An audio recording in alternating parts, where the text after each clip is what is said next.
c'est parti. Bonjour tout le monde, Jean-Pierre Perrault de cliniqueantidouleur.com. On est ici pour démonstration d'un automassage du muscle pectoral. Pourquoi s'attarder au muscle pectoral?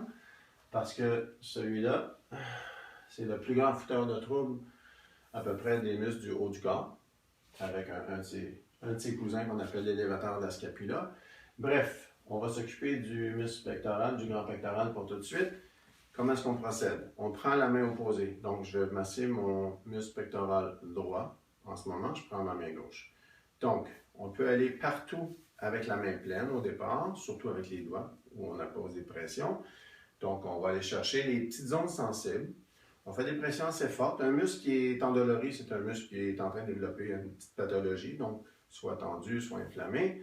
On va aller chercher ces petits inconforts-là et on va les automasser.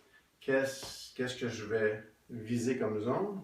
Principalement, ici, je vais vous montrer sur le dessin, tout ce qui est près de la clavicule, en dessous de la clavicule, toute la zone ici du creux du bras et tout le muscle en soi, mais principalement dans la zone, ici, le triangle formé par ce secteur-là. Donc, je vise tout ça avec l'automassage. Deuxième phase de l'automassage, on prend la main et on fait le bec de canard.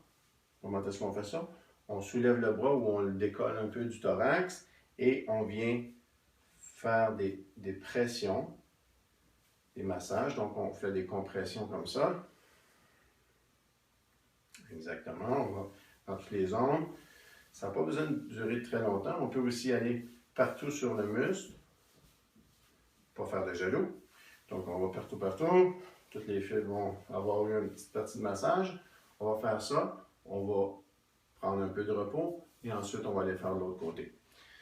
Pourquoi est-ce qu'on masse encore une fois un muscle comme ça? Parce que lorsque ce muscle est tendu, puisqu'on fait toutes nos actions dans une journée normale, on fait à peu près toutes nos actions les bras devant, donc les muscles pectoraux actifs, et on ne va pas les relâcher souvent. Donc, l'étirement que je vous ai déjà mis sur une autre vidéo, vous pouvez le faire.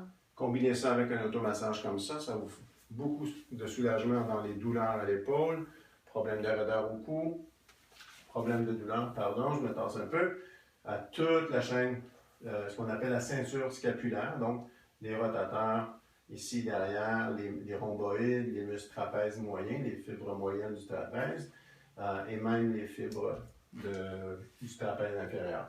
Donc, lorsqu'on prend soin de nos pectoraux, on prend soin de tout ce qui est le haut du corps ici. Toute la partie, la demi-supérieure du tronc et des épaules. Alors, merci beaucoup, Jean-Pierre Perrault, cliniqueantidouleur.com. On se revoit bientôt. Au revoir.